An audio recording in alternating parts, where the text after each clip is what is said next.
Hello students, let's start class 10 science chapter number 1, that is chemical reaction and equation. So before starting this chapter मैं आप लोगों से कुछ general questions पूछना चाहता हूँ. For example, if you keep milk for some time at room temperature then some changes will take place in this milk में से स्मेल आना स्टार्ट हो जाता है. जैसे आप लोग देख रहे होंगे आजकल गर्मियों का मौसम है, तो हम लोग कोई भी चीज़ बाहर रख देते हैं, खाने की चीज़ें, तो बहुत जल्दी वो ख़राब हो जाती हैं. ठीक, अगर आप लोग किसी आयरन नेल को, लोहे की कील को अगर किसी ह्यूमिड एटमॉस्फेयर में रख देंगे तो आप लोग देखेंगे कि उस आयरन नेल के ऊपर कुछ जंग, कुछ रस्टिंग हो गई है. अगर आप लोग ब्रेड को ओपन रख दीजिए तो आप लोग देखते हैं कि कुछ समय बाद उस पर फर्मेंटेशन हो जाता है.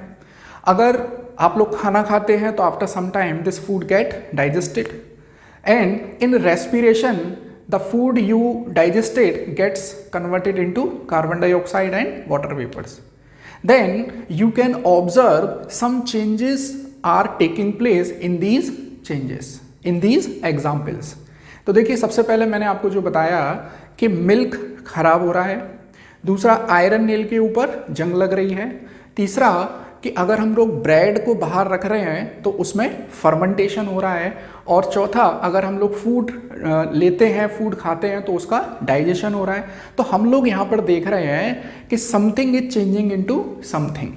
कुछ चीज़ चेंज होकर कुछ और चीज़ बना देती है. तो यहाँ पर बात कर रहे हैं हम लोग चेंज की.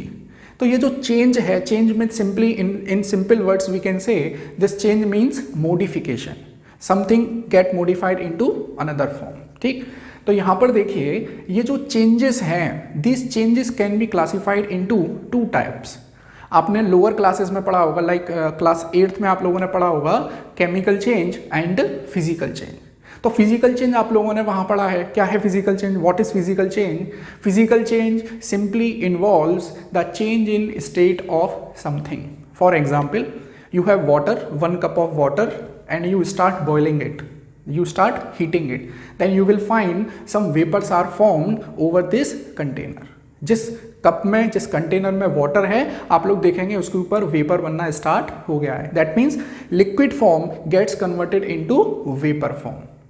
If you condense these vapors, then after condensation vapor will again convert into liquid form. That means physical changes are reversible, and physical changes simply involves the conversion of the modification of one form into another form. I think you got the point what is physical change. Now come to the chemical change. Chemical change क्या है? देखिए, सबसे पहले तो chemical change involves the change in chemical properties. Chemical change involves the change in chemical properties. For example, एक बहुत छोटा सा एग्जाम्पल देता हूँ आपको कि इफ़ यू हैव कोल, आपके पास कोयला है and you start burning it, then this coal after burning will produce CO2. Can you convert this CO2 again into coal? क्या आप इस कार्बन डाइऑक्साइड को अगेन कोल में कन्वर्ट कर सकते हैं? नहीं कर सकते हैं. And this carbon just convert into CO2. That means chemical characteristic, chemical property got changed. So simple words, chemical change involves the change in chemical properties which are irreversible in nature. उसको हम, उस change को हम लोग दोबारा से control Z नहीं कर सकते हैं, अंडू नहीं कर सकते हैं. ठीक है, तो हम लोग इस चैप्टर में वही केमिकल चेंज, वही केमिकल रिएक्शंस, और केमिकल रिएक्शंस को जो वर्ड में लिखने का जो तरीका है, जो सिंबल में लिखने का तरीका है, that is chemical equation, that we will study in this chapter. तो देखिए, मैं आपके सामने यहाँ पर कुछ एग्जाम्पल्स लिखता हूँ. मैं यहाँ पर कुछ एग्जाम्पल लिखता हूँ केमिकल चेंजेस के, तो आप लोग वहाँ से उसको रिलेट कर सकते हैं. तो देखिए, फॉर एग्जाम्पल मैं यहाँ पर बात कर रहा हूँ केमिकल चेंज की. केमिकल चेंज, देखिए फर्स्ट इज, आप लोगों के यहाँ एनसीईआरटी में ये एक्टिविटी दे रखी है. In NCERT you are given 3 activity related to these chemical change. मैं वही 3 एक्टिविटी आप लोगों को यहाँ पर समराइज करता हूँ, फिर उससे हम लोग कुछ कंक्लूजन को ड्रॉ करेंगे. देखिए, पहला है magnesium ribbon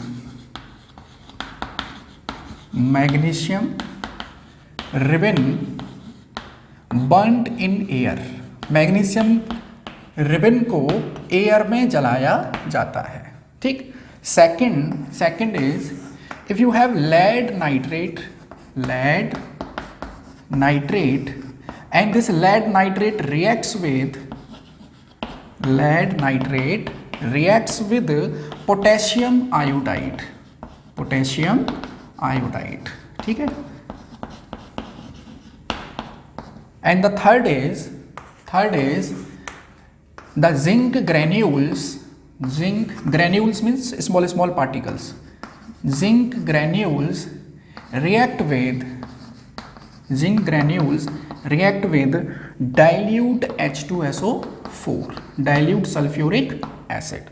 These three activities are given in your NCERT. तो मैं उन्हीं 3 एक्टिविटी से आप लोगों को केमिकल चेंजेस की, कैरेक्टरिस्टिक केमिकल चेंज की डेफिनेशन मैं आप लोगों को यहाँ पर बताऊंगा। तो देखिए, जब हम लोग मैग्नीशियम रिबन मतलब मैग्नीशियम की स्ट्रिप होगी। मैग्नीशियम जानते हैं आप लोग, मैग्नीशियम ग्रुप सेकंड एलिमेंट है, ग्रुप सेकंड का एलिमेंट है। और जब मैग्नीशियम रिबन को बर्न किया जाता है तो यहाँ पर एक पाउडर फॉर्म मिल जाती है मैग्नीशियम ऑक्साइड की पाउडर फॉर्म आपको मिल जाती है। अच्छा, मैग्नीशियम रिबन कैसा है? मैग्नीशियम रिबन सॉलिड फॉर्म में है। When you burn in air then it produce या it converts into magnesium oxide and which is in powder form, ठीक है। Now second, lead nitrate. देखिए, लेड नाइट्रेट का formula है PbNO3 का whole twice.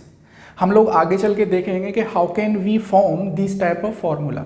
हम लोग नाम से फॉर्मूला कैसे बनाएंगे हम लोग देखेंगे नेक्स्ट चैप्टर्स में और आगे के चैप्टर्स में। तो देखिए, lead nitrate reacts with potassium iodide, then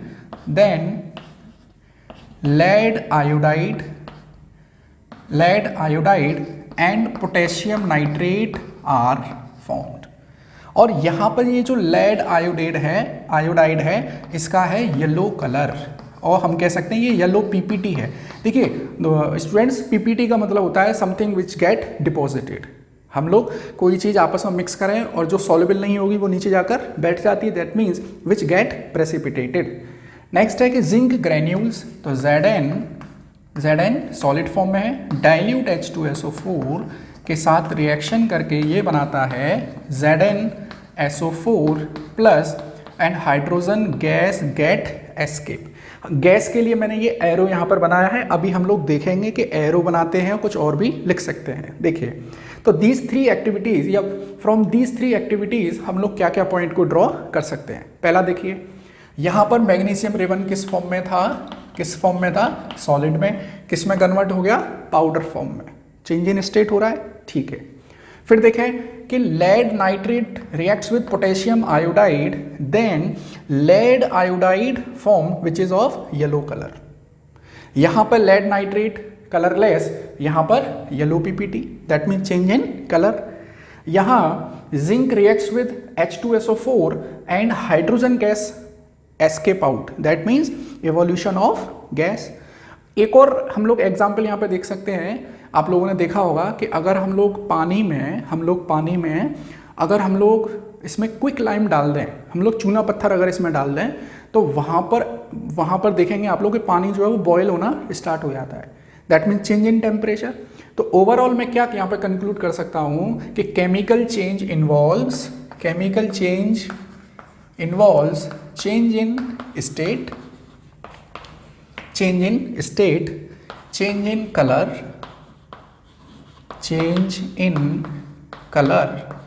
next change in temperature and evolution of gas। तो देखिए, chemical change, now you can explain the chemical change. Chemical change simply involves the change in state, change in temperature, change in color or evolution of any type of gas। तो जिस भी change में ये कोई characteristic अगर follow होती है, that means वो चेंज कैसा है? केमिकल चेंज है। और हमें यहाँ अपने इस चैप्टर में केमिकल चेंज को ही स्टडी करना है। अब एक चीज़ देखिए, हम लोग यहाँ केमिकल चेंज को क्या लिख लेते हैं, केमिकल रिएक्शन हम लोग लिख लेते हैं। क्यों लिख लेते हैं उसको मैं बताता हूँ। केमिकल रिएक्शन देखिए, रिएक्शन का मतलब ये है कि the substance which get combined with each other always written on left hand side. The substance which combined with itself always written on left hand side and which are known as reactant. Okay, and these substance converts into another type of substance always written on right hand side, और उनको क्या कहते हैं हम लोग, उनको कहते हैं प्रोडक्ट। और एक एरो हेड हम लोग यहाँ पे ड्रॉ करते हैं, ये एरो हेड हमेशा प्रोडक्ट को डिनोट करता है। तो देखिए, केमिकल चेंज को हमने क्या बोल दिया है, केमिकल रिएक्शन यहाँ पर बोल दिया है। अब देखिए, जैसे for example magnesium ribbon burnt in air and produce magnesium oxide. तो यहाँ पर मैं इसको ऐसे लिखूँ स्टेटमेंट में, तो देखो ऐसे होगा कुछ कि magnesium burnt in air produce magnesium oxide, right. तो दिस इज केमिकल रिएक्शन। अब केमिकल रिएक्शन को हम लोग रिएक्टेंट और प्रोडक्ट की फॉर्म में लिख लें, तो देखिए मैग्नीशियम को मैं ऐसे ही, देखो ये है स्टेटमेंट, ये है केमिकल रिएक्शन का स्टेटमेंट। तो ये स्टेटमेंट तो कैसा है, ये स्टेटमेंट बहुत बड़ा है। बार बार अगर हम लोग ये चीज़ें लिखेंगे तो बहुत समय लगेगा हम लोगों को, हमारी कॉपी इसी में बढ़ जाएगी। Magnesium burnt in air and produce magnesium oxide, like lead nitrate reacts with potassium iodide and form lead iodide and potassium nitrate. तो ये तो बहुत लंबे लंबे स्टेटमेंट हो जाएंगे। तो हम लोग क्या करते हैं, हम लोग इनके सिंबॉलिक फॉर्म बनाते हैं, मैग्नीशियम की सिंबॉलिक फॉर्म क्या है, मैग्नीशियम को सिंबल में क्या लिखते हैं, मैग्नीशियम, ठीक। बर्न्ट इन एयर, अब एक चीज़ देखिए कि मैग्नीशियम और एयर आपस में कंबाइन कर रहे हैं, ठीक है। तो मैग्नीशियम प्लस, और एयर का कौन सा कंपोनेंट जरूरी है बर्निंग के लिए, ऑक्सीजन। तो मैग्नीशियम प्लस ऑक्सीजन, तो these two substance are reactant. Arrow always headed towards product, और प्रोडक्ट में क्या बन रहा है हमारे पास, मैग्नीशियम ऑक्साइड। तो the symbolic representation of a chemical change of a chemical reaction is known as chemical equation. So now you can write the definition of chemical equation.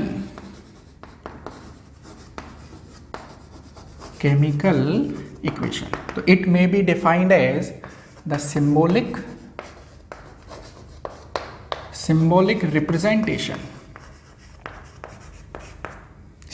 representation of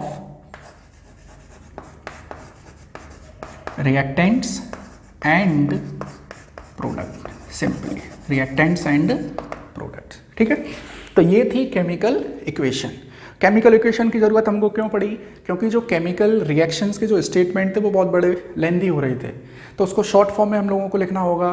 तो वो सिंबल हम लोगों ने बना दिए हैं, और ये सिंबल पहले से डिसाइडेड हैं कि मैग्नीशियम को Mg से करते हैं, ऑक्सीजन को O2 से करते हैं, और मैग्नीशियम ऑक्साइड को MgO से नोट किया जाएगा, ठीक है। I think you got the point. Now we come to the balanced chemical equation. Balanced chemical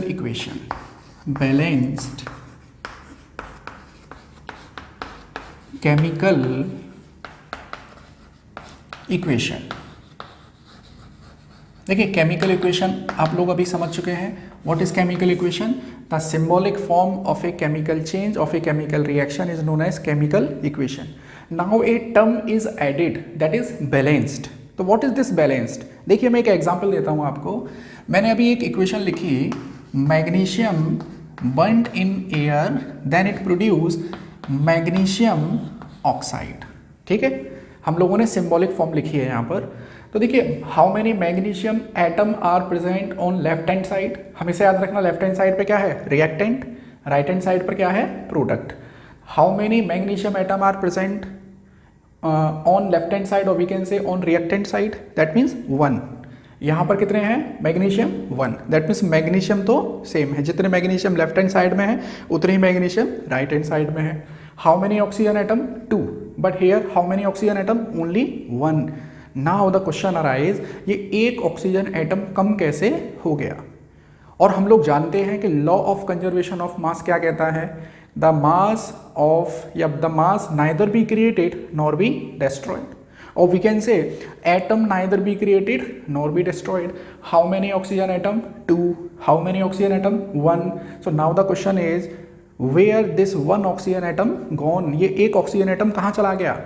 तो just to prove या in accordance with law of conservation of mass we need to balance a chemical equation. That is the most important point here. You should write, you should note this point. What is this point? According to law of conservation of mass, or we can say to follow the law of conservation of mass we always need to balance a chemical equation.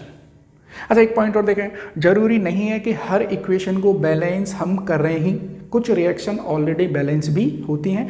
अभी मैं इस equation को आपको बताता हूं कि magnesium oxygen magnesium oxide, ठीक है। तो इसको बैलेंस करने के लिए मैं क्या करता हूँ, देखिए कोई एक प्रूफ मेथड नहीं है, कोई एक फॉर्मूला नहीं है इसका, ये just hit and trial method है। What is this hit and trial method? आप लोग ट्राई करिए, अगर सक्सेस आए तो ठीक है, नहीं तो फिर ट्राई करिए। That is called hit and trial method. तो देखिए मैग्नीशियम से तो यहाँ पर ओके है, लेकिन ऑक्सीजन की दिक्कत आ रही है हमको। तो हम इसको जब बैलेंस करते हैं by hit and trial method, हम लोग देखेंगे कुछ इक्वेशंस को यहाँ बैलेंस भी करेंगे। तो देखो मैं क्या करता हूँ, यहाँ पर 2 का मल्टीप्लाई कर देता हूँ मैग्नीशियम पर, तो मैं 2 का मल्टीप्लाई कर देता हूँ यहाँ पर भी, 2 मैग्नीशियम 2 ऑक्सीजन। देखो एक मैग्नीशियम ऑक्साइड में कितने ऑक्सीजन है 1, तो 2 मैग्नीशियम ऑक्साइड में कितने होंगे 2 oxygen. That means magnesium balanced and oxygen is also balanced. So this is balancing of chemical equation. Now note one more point. देखिए we should write the physical state of reactant and product also. हमें reactant और product की physical state को भी लिखना है, ये भी balancing में शामिल है। तो देखिए मैग्नीशियम की physical state क्या है solid, ऑक्सीजन की physical state क्या है गैस, मैग्नीशियम ऑक्साइड किस फॉर्म में है solid फॉर्म में है, किस फॉर्म में सॉलिड फॉर्म में। Now this chemical equation is known as balanced chemical equation. तो देखिए यहां पर पॉइंट क्या निकल कर आया, पॉइंट आया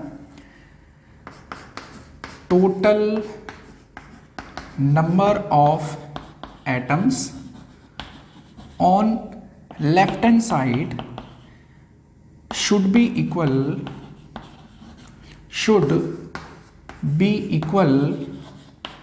to total number of atoms on right hand side. अच्छा लेफ्ट हैंड साइड को क्या बोलते हैं हम लोग रिएक्टेंट, और राइट हैंड साइड को क्या बोलते हैं प्रोडक्ट। अच्छा जब एटम्स इक्वल होंगे तो डेफिनेटली उनका मास भी क्या होगा इक्वल होगा। तो मैं ये भी लिख सकता हूँ mass present on left hand side should be equal to mass present on right hand side. This is called law of conservation of mass. ठीक है, अब देखिए तो ये balancing of a chemical equation हम लोग क्यों करते हैं, to follow the law of conservation of mass. Now come to the second point. Second point is we should write physical state of reactant को मैं आर लिख लेता हूं, या चलो पूरा लिख देता हूं, रिएक्टेंट एंड प्रोडक्ट। हमें रिएक्टेंट और प्रोडक्ट की फिजिकल स्टेट की लिखनी पड़ेगी, मेंशन करनी पड़ेगी। जब हम लोग ये दोनों पॉइंट को फॉलो कर लेते हैं that chemical equation is known as balanced chemical equation. ठीक, नाउ अब हम लोग कुछ एग्जाम्पल देखते हैं कि how can we balance a chemical equation. तो देखिए मैं यहाँ लिख देता हूँ बैलेंसिंग ए केमिकल इक्वेशन। चलिए एनसीईआरटी में जो एग्जाम्पल है वही एग्जाम्पल मैं ले लेता हूँ। देखिए मैं 10th क्लास और 9th क्लास में स्ट्रिक्टली एनसीईआरटी को फॉलो करता हूँ। एनसीईआरटी की जो एक्टिविटी है वो भी मैं आप लोगों के साथ यहाँ डिस्कस करता हूँ, और जो क्वेश्चंस होंगे इंपॉर्टेंट वो भी हम लोग यहाँ पर डिस्कस करेंगे। और देखिए 9th और 10th के वीडियो जो है मैं ये कोशिश कर रहा हूँ कि एक ही वीडियो में पूरा चैप्टर कंप्लीट हो, क्योंकि टुकड़े टुकड़े हो जाते हैं तो फिर उसमें थोड़ा सा एक्सप्लेन कर जो रिदम है वो बीच में ब्रेक होता है। आप लोग एक बार में जितना वीडियो देख सकें देख लीजिए, उसको वहाँ पॉज कर दीजिए, टाइम नोट कर लीजिए, सेकंड टाइम नेक्स्ट टाइम जब आप लोग स्टार्ट करें वीडियो तो उसी टाइम से स्टार्ट कर सकते हैं, ठीक है। तो वीडियो क्लासेस का यही बेनिफिट है, when ever you got time, when ever you feel कि तुमको पढ़ाई करनी चाहिए तो आप लोग उसको ओपन कर सकते हैं, ठीक है। और देखिए क्लास में मेरा यही तरीका है पढ़ाने का, हो हल्ला करके मैं नहीं पढ़ाता हूँ, ये कर लो वो कर लो ये कर लो डांस कर लो ये कर लो, नहीं। पढ़ाई हमको सिंसियर तरीके से करनी है और सिस्टमेटिक वे से करनी है। हमको कोई भी चीज़ रटनी नहीं है। जैसे आप लोग देखेंगे एनसीईआरटी आप लोग जहाँ पर स्टार्ट करेंगे पहला चैप्टर वहीं पर एक कोटेशन लिखी हुई है, अगर आपने नहीं देखी है वो कोटेशन तो आज देख लेना उसको। Facts are not science, likewise dictionary is not literature. अगर आप लोग साइंस को फैक्ट की तरह पढ़ रहे हैं तो दैट इज नॉट साइंस, और अगर आप लोग ऐसा कर रहे हैं तो दैट मीन्स आपके लिए डिक्शनरी क्या है, वो लिटरेचर है, ठीक है। तो हम लोगों को चीज़ों को सिस्टमेटिक तरीके से पढ़ना है, किसी भी चीज़ को मगअप नहीं करना, जस्ट सिंपल लर्न नहीं करना है हमको। तो देखिए बैलेंसिंग ए केमिकल इक्वेशन, मैं एक एग्जांपल देता हूँ।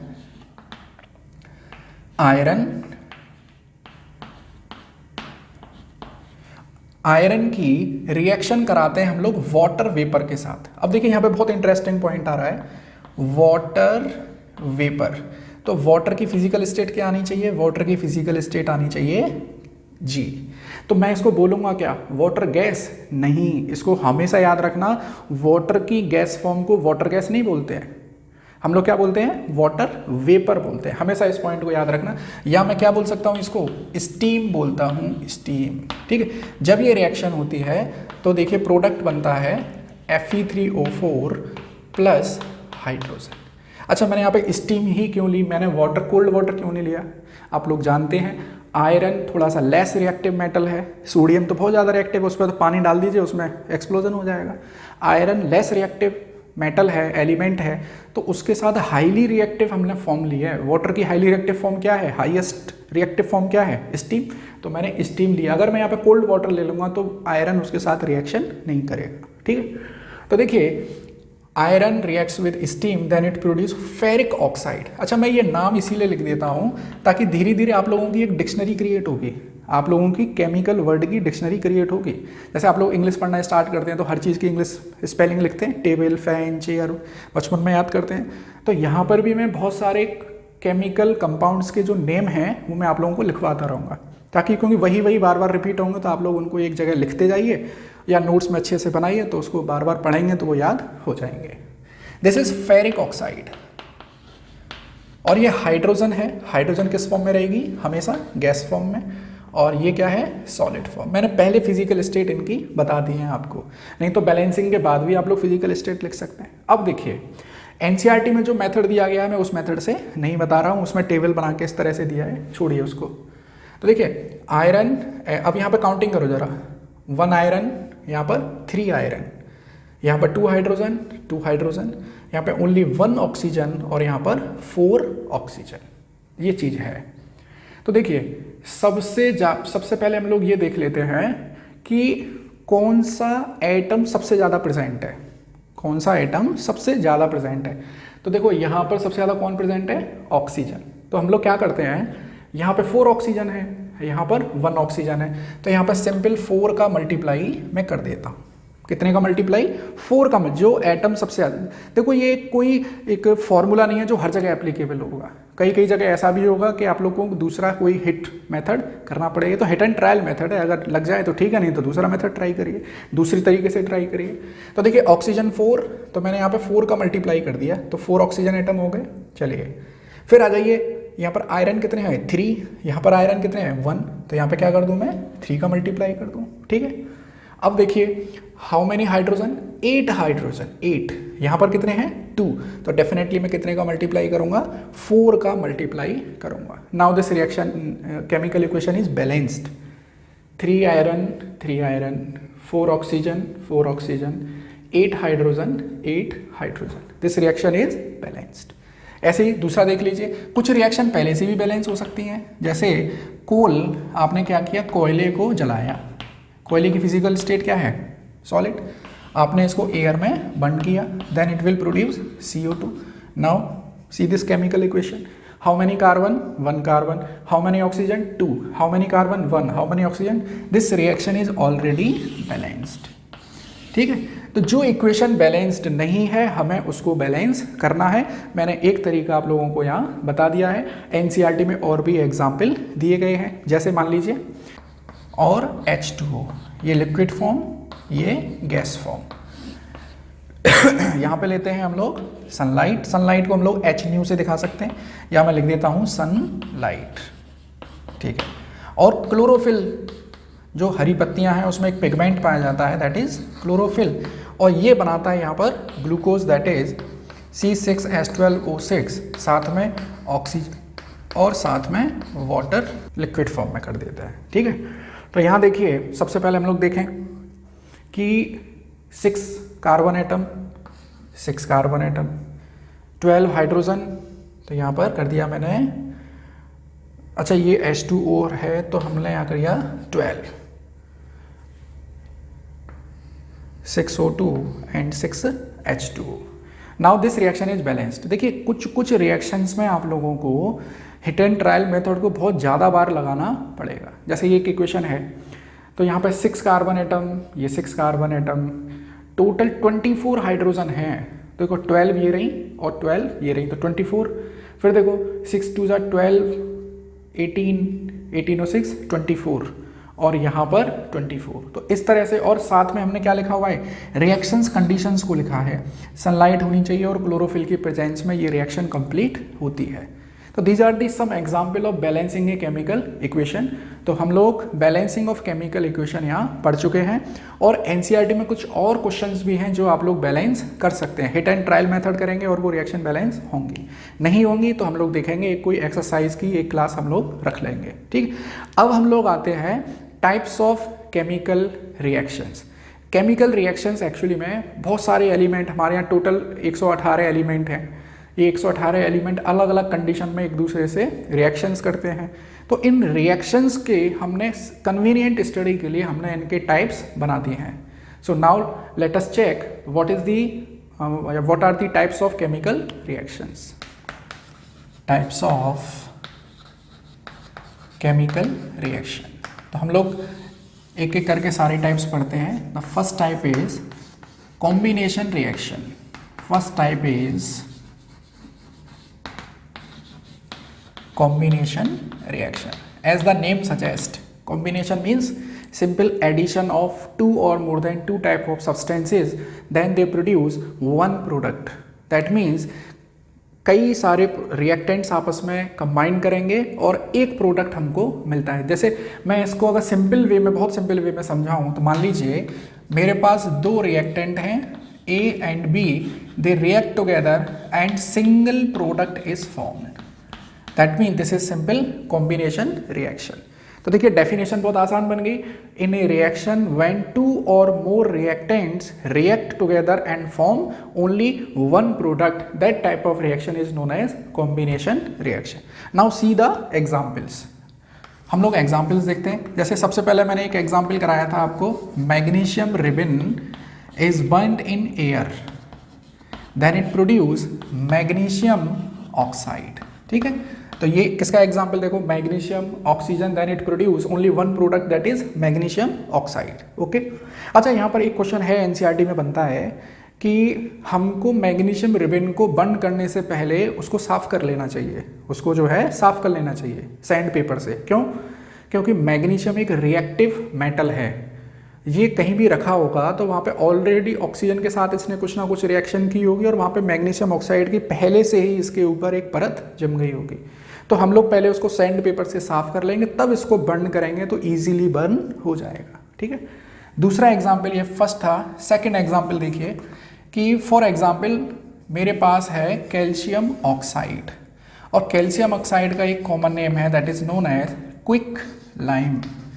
और क्विक लाइम को ही मैं क्या बोलता हूँ यहाँ पर, चूना पत्थर। मैं हिंदी इसीलिए लिख देता हूँ, कई बार आप लोगों को ये मिलेगा, कई यूज़ हैं इसके। Quick lime, whenever this quicklime it is in solid form dissolved in water then it produce calcium hydroxide. Now this calcium hydroxide is known as lime water. आप लोग देखिए, चेक कर लीजिए, this is quick lime and this is lime water. These are the common names और frequently common name से questions बन जाते हैं।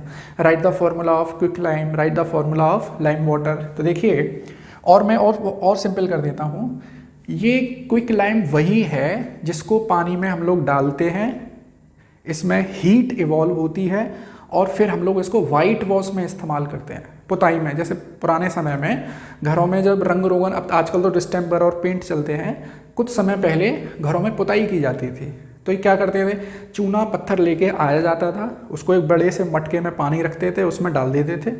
तो ये जैसे ही क्विक लाइम को पानी में डालते हैं तो बहुत ज़्यादा हीट इवॉल्व होती है। तो यहीं पर एक पॉइंट क्लियर कर दूं, जिस केमिकल रिएक्शन में हीट निकलती है वो एक्सोथर्मिक रिएक्शन है। एक्सो मतलब बाहर की ओर, थर्मिक मीन्स हीट।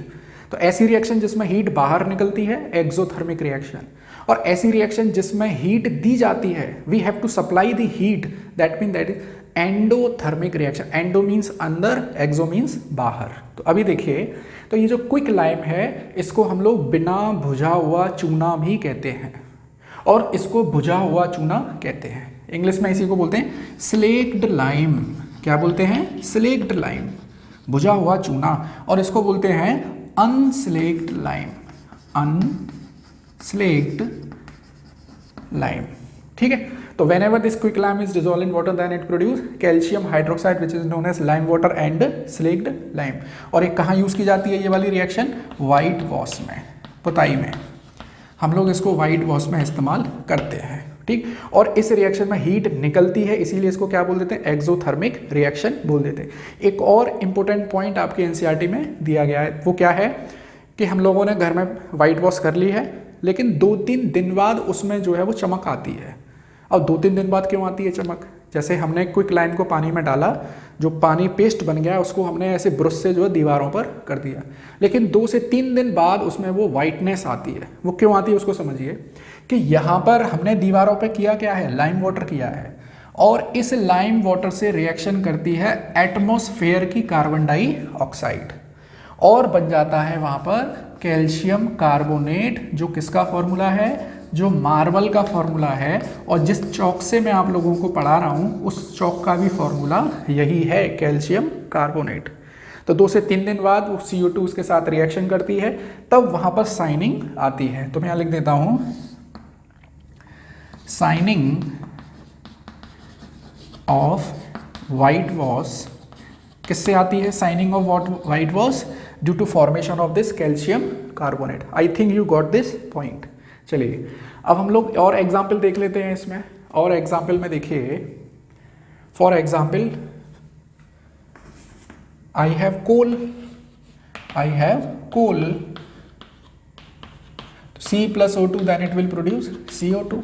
देखिए यहाँ पर भी देख लीजिए, 2 reactants reacts together and only 1 product is formed। तो these are the some examples of combination reactions। ठीक है, नेक्स्ट हम लोग आते हैं, that is decomposition reaction.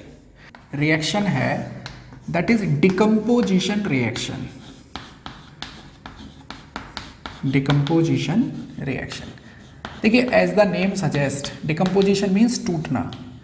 That means in this type of reaction reactant gets converted into more than 1 products। एक reactant converts into more than 1 type of या more than 1 products. जैसे एक मैं ऐसे लिख सकता हूँ, दिस इज रिएक्टेंट, और रिएक्टेंट हमारे पास A है, and it decomposed into, it break down into product like B and C। और भी हो सकते हैं, मैंने 2 बता दिए हैं कि single reactant converts into more than 1 product. ठीक है, अब इस तरह की रिएक्शन के एग्जाम्पल देखिए इसके अच्छा, यहाँ पर हम लोग डिकम्पोजिशन को हम लोग किस तरीके से उसको डिकम्पोज कर रहे हैं? हम लोग किसी कंपाउंड को, किसी केमिकल सब्सटेंस को हम लोग हीट से डिकम्पोज कर सकते हैं, हम लोग थ्रू इलेक्ट्रिसिटी उसको डिकम्पोज कर सकते हैं, हम लोग लाइट की प्रेजेंस में डिकम्पोज कर सकते हैं। तो हम लोग देखिए उस बेसिस पर डिकम्पोजिशन रिएक्शन को पहले मैं लिख देता हूँ 2.A थर्मल डिकम्पोजिशन। देखिए मतलब with the application of heat we have to dissociate, we have to decompose the reactant। तो पहला एग्जांपल देखते हैं इसमें थर्मल डिकम्पोजिशन में। Suppose you have calcium carbonate, अभी मैंने बताया थोड़ी देर पहले calcium carbonate is the formula of chalk, marble, granite, ये सब कैल्शियम कार्बोनेट है। तो whenever this calcium carbonate get heated at very high temperature, then it get dissociated into quicklime and carbon dioxide. Quicklime in solid form, carbon dioxide is in gas form, it is in solid form। ठीक है, तो calcium carbonate with the application of heat decomposed into more than one product, that means this is decomposition type of reaction। तो definition बड़ी आसानी से हम लोग यहाँ से ड्रॉ कर सकते हैं। चलिए नेक्स्ट एक और एग्जाम्पल देता हूँ इसमें। जैसे suppose you have ferrous sulphate, ferrous sulphate, मैं लिख देता हूं इसका नाम, this is ferrous sulphate. You have to heat it at very high temperature, then you will see it dissociate into Fe2O3 and SO2 and SO3। it is in gas form, it is in gas form, this is ferric oxide, ferric oxide and it is in solid form. और इसको balance कर लें तो ये आ जाएगा Fe2O3 SO2 and SO3। ठीक है, तो these are the two example of thermal decomposition type of reaction. If we use electricity तब देखिए क्या होगा, 2.B electric decomposition with the application of heat, sorry with the application of electricity. तो electricity या हम लोग बोल सकते हैं electrolytic decomposition, electrolytic decomposition with the application of electricity. तो देखिए अभी मैं थोड़ा सा आप लोगों को यहाँ पर ऐसी चीज़ बताऊँ जो आपने नहीं पढ़ी है अभी। जैसे हम लोग यहाँ बात करेंगे कि मेरे पास कोई एक सॉल्यूशन है, ये सॉल्यूशन है, ठीक है, मान लीजिए वाटर ही है, दिस इज़ वाटर, और वाटर का फॉर्मूला है H2O, और मैं इसमें इलेक्ट्रिसिटी पास करना चाहता हूँ। तो ऐसा तो होगा नहीं कि मैं सेल को इसमें डुबो दूंगा।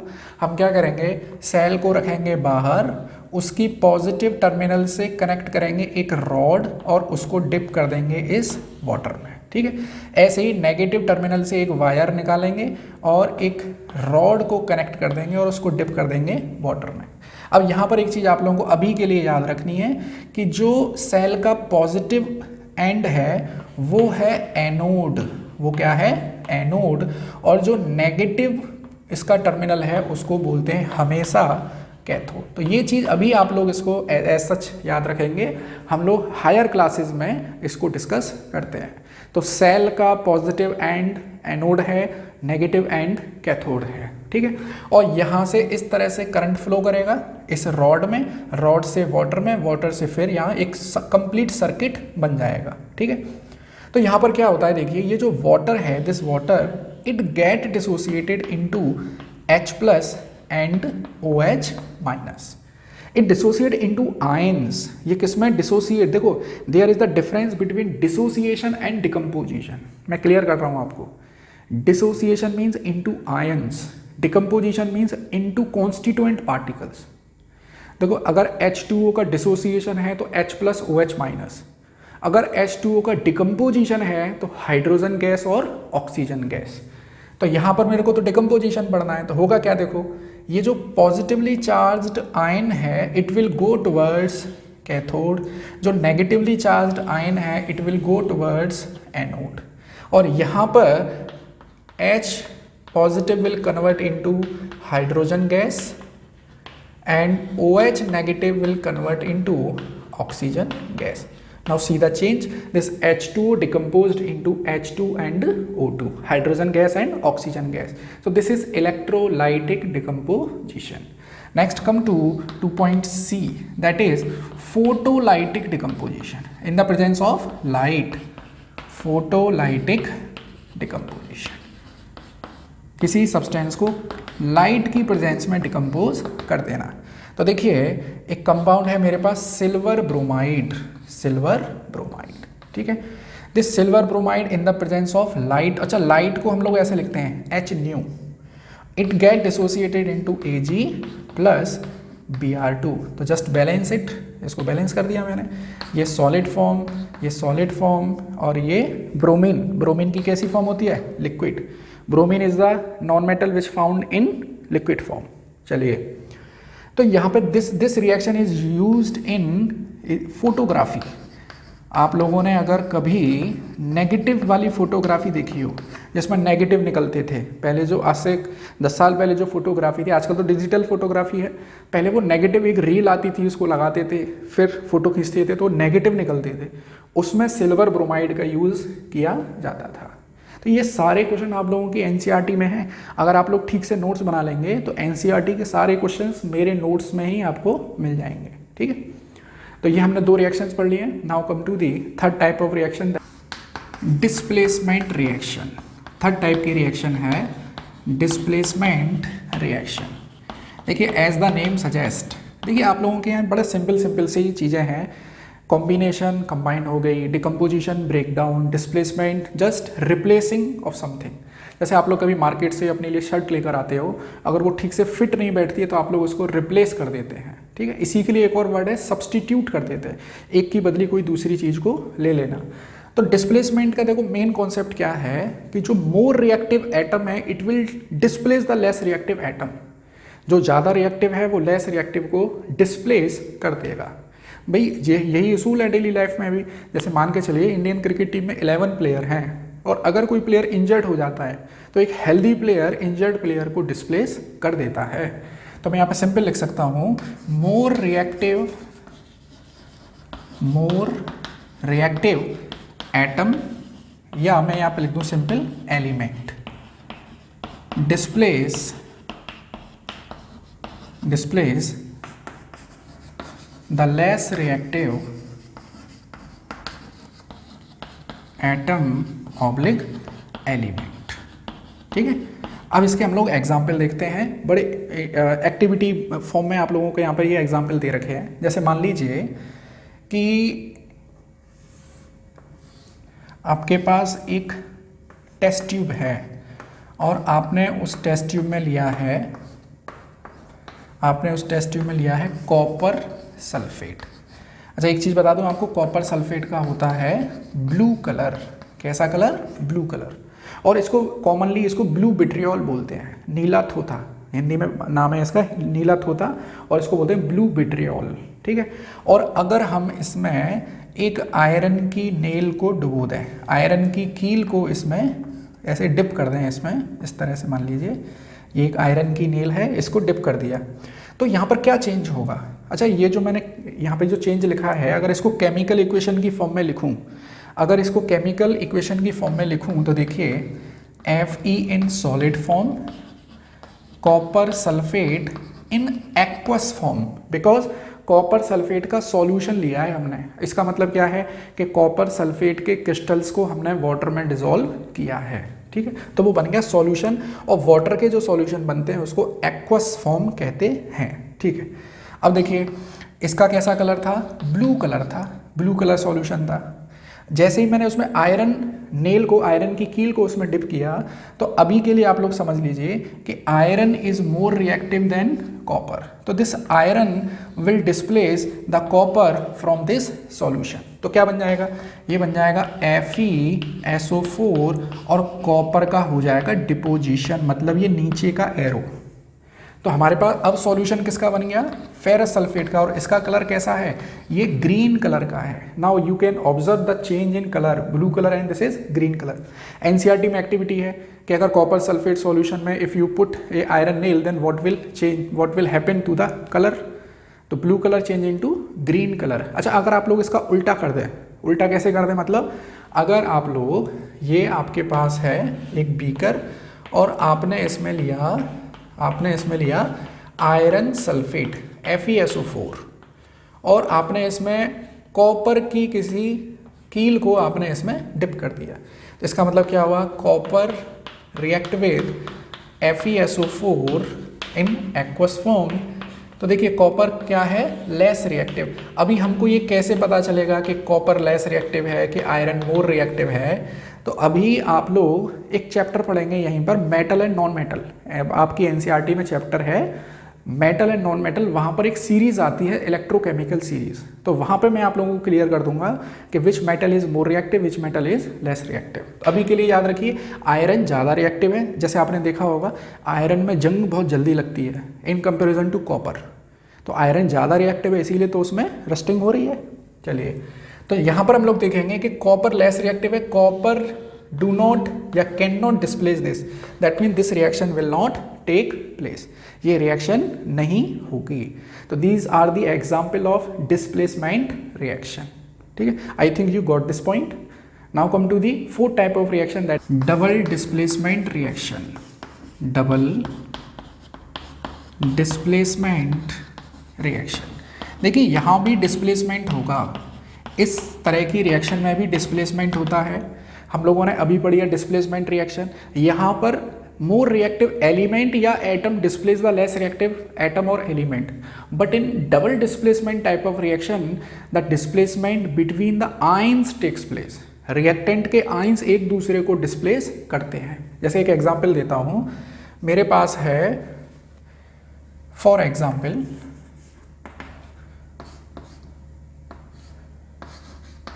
Sodium sulphate and barium chloride.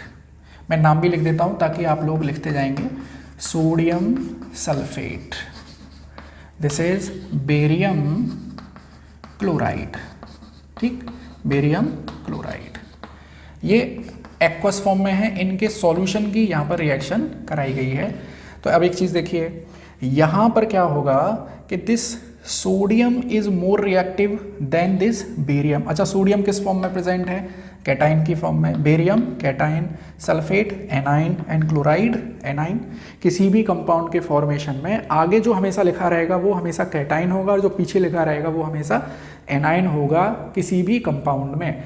तो देखिए this sodium will displace the barium, sodium will displace the barium. तो आपको क्या मिल जाएगा, देखो 2NaCl, यहाँ से बेरियम हट जाएगा और इसकी जगह क्या आ गया, सोडियम। और ये बेरियम किसके साथ जुड़ जाएगा, सल्फेट के साथ। बेरियम किसके साथ जुड़ गया, सल्फेट। और बेरियम सल्फेट सॉलिड है तो ये क्या करेगा, नीचे प्रेसिपिटेट बना देगा, प्रेसिपिटेट। तो देखिए यहाँ पर दो डेफिनेशन बन गई या दो टर्म आ गए डबल डिस्प्लेसमेंट रिएक्शन के लिए। पहला, in this type of reaction exchange takes place between the ions. यहाँ पे मैं लिख देता हूँ, exchange takes place, exchange between ions. और यहाँ पे क्या था, एक्सचेंज बिटवीन या displacement by atom, more reactive atom displace the less reactive atom. Exchange between ions या the reaction in which precipitate formation takes place, precipitate formation takes place. अच्छा, आप लोग ये सोच रहे होंगे कुछ स्टूडेंट्स कि मैं पूरे क्वेश्चन आंसर की फॉर्म में क्यों नहीं करा रहा हूँ। तो देखिए 8th क्लास से जब 9th क्लास में आते हैं तो पढ़ने के तरीके में बड़ा चेंज आता है। 8th क्लास में तो क्वेश्चन आंसर की फॉर्म में हम लोग चैप्टर पढ़ते हैं, 9th क्लास से नोट मेकिंग हैबिट्स स्टार्ट की जाती है। तो ये उसी नोट मेकिंग हैबिट का ही एक हिस्सा है। हम लोगों को शॉर्ट नोट्स बनाने होते हैं चैप्टर के, उसको समझ लीजिए अच्छे से, फिर उसमें से कोई भी क्वेश्चन डिराइव हो जाए आप लोग उस क्वेश्चन को कर सकते हैं। ठीक है, तो इसीलिए मैं शॉर्ट फॉर्म में लिख रहा हूँ, आप लोग इसको पूरे अच्छे से नोट्स बनाएंगे। तो देखिए ये मिल गया मेरे को सोडियम क्लोराइड। सोडियम क्लोराइड कैसा है, सॉल्युबल है, ये वाटर में क्या रहता है, सॉल्युबल रहता है। बेरियम सल्फेट इनसॉल्युबल है तो क्या करेगा, नीचे डिपॉजिट हो जाएगा और उसको क्या बोलेंगे, प्रेसिपिटेट। तो this in this reaction precipitate formation takes place, that mean this is double displacement type of reaction. ठीक है, एक और हमने रिएक्शन पढ़ी थी, अगर आप लोग याद हो स्टार्टिंग में ही, वो रिएक्शन थी लेड नाइट्रेट PbNO3 का whole twice. This is lead nitrate. Done. It reacts with potassium iodide. This is potassium iodide. ठीक, देन देखिए lead nitrate potassium iodide react together, then it form PbI2 plus 2KNO potassium nitrate. देखिए कुछ अभी हम लोग जो है अभी इनिशियल फेज में हैं, बहुत सारी रिएक्शंस को अभी हम लोग नहीं समझ पाएंगे। धीरे धीरे आप लोगों को पता चल जाएगा कि cation will displace the cation and A9 will displace the A9. तो यहाँ पर हुआ क्या है, देखो पोटेशियम इज मोर रिएक्टिव। जो ग्रुप 1 और ग्रुप 2 के मेटल्स होते हैं वो हमेशा ज़्यादा रिएक्टिव होते हैं, ठीक। तो it will displace this led. तो यहाँ पे 2 पोटेशियम 2 नाइट्रेट, तो क्या बन गया पोटेशियम नाइट्रेट। और जो बाकी का बचा कुचा है उसको आपस में जोड़ दीजिए। और ये जो लेड आयोडाइड है this one it is of yellow colour, yellow colour, ठीक है। ये रिएक्शन हमने स्टार्टिंग में भी पढ़ी थी।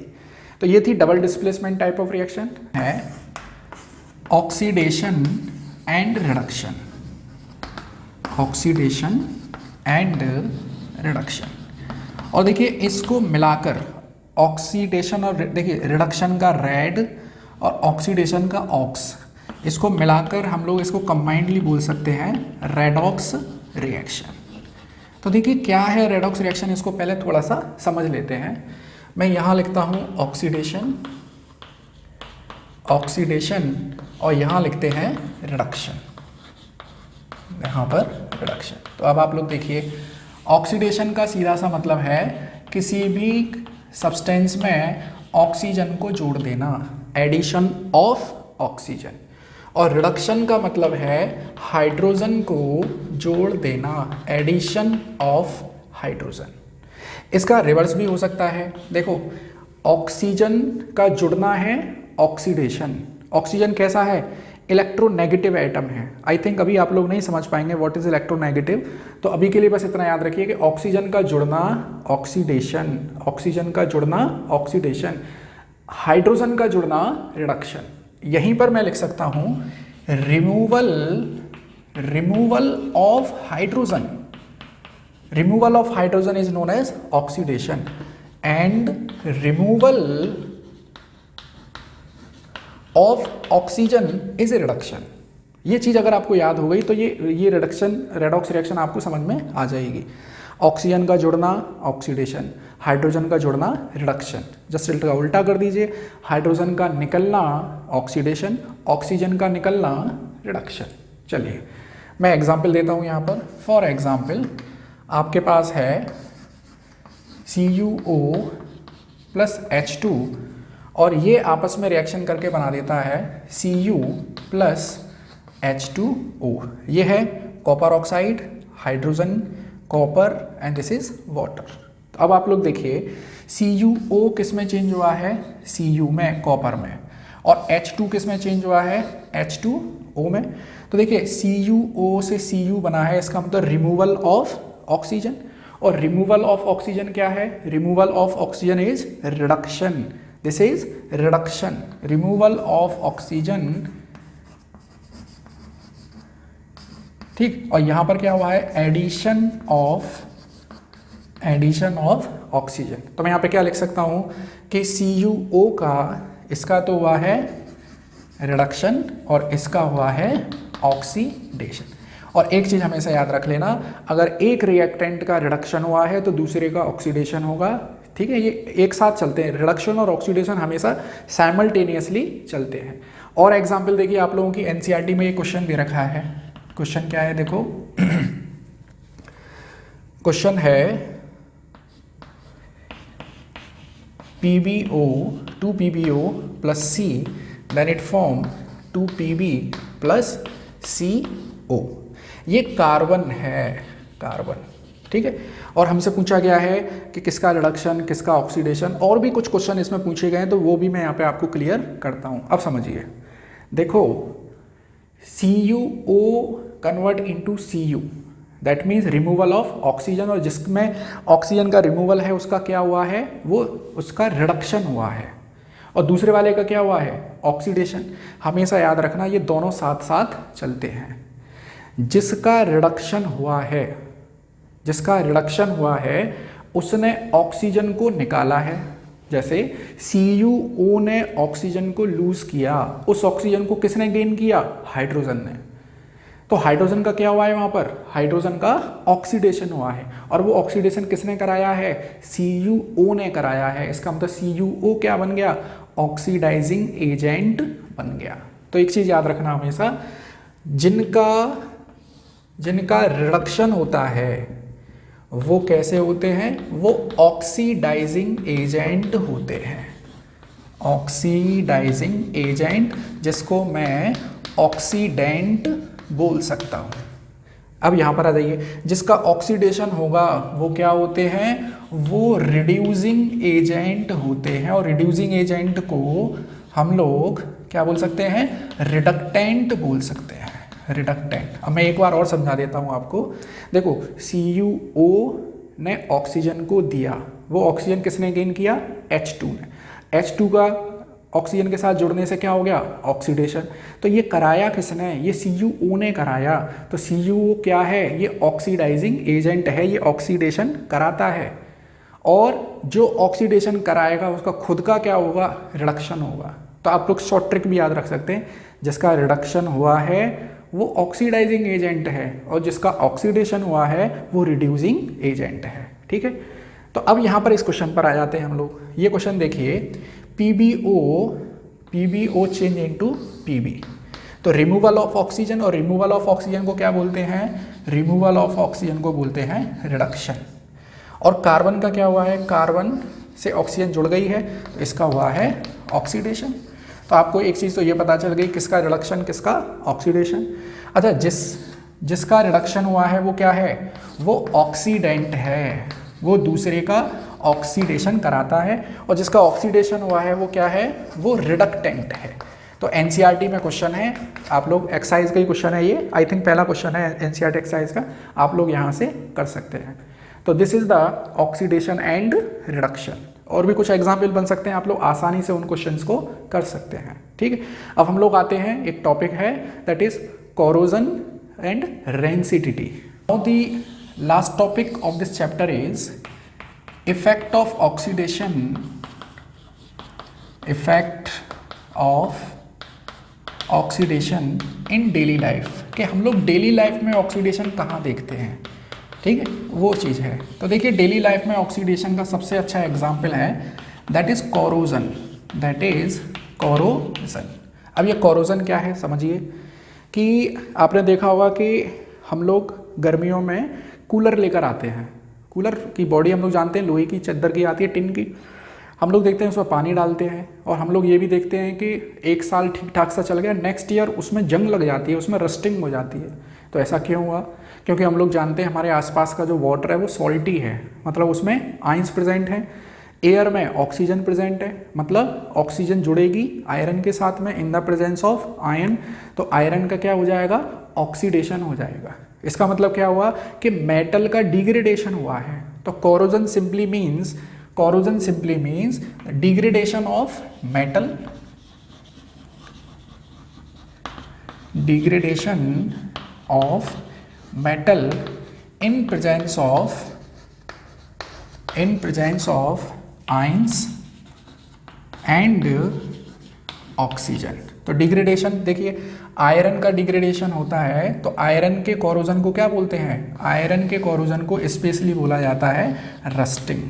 Corrosion of iron is specially known as rusting, और रस्टिंग को बोलते हैं जंग लगना। क्या बोलते हैं? जंग लगना। ठीक है, अच्छा, और भी एग्जाम्पल, और भी मेटल का कोरोजन होता है। जैसे सिल्वर का कोरोजन होता है तो वो ब्लैक कलर की हो जाती है। आपने देखा होगा आपके घर में मदर सिस्टर जो पायल पहनती हैं, एंकलेट पहनती हैं, कुछ समय बाद वो काली पड़ जाती हैं, क्योंकि सिल्वर का भी क्या हो गया है? कोरोजन हो गया है। कॉपर का भी कोरोजन हो जाता है, कॉपर ग्रीन हो जाती है। कॉपर का कैसे एग्जाम्पल? जैसे आप लोग अपने मंदिर में जो लुटिया रखते हैं कॉपर की, वो अंदर से देखेंगे तो वो ग्रीन कलर की हो गई है। तो आयरन की कोरोजन को रस्टिंग बोलते हैं, सिल्वर ब्लैक हो जाती है और कॉपर ग्रीन हो जाती है। एक और टॉपिक है इसमें, that topic is rancidity, that is rancidity. अब रेंसिडिटी क्या है?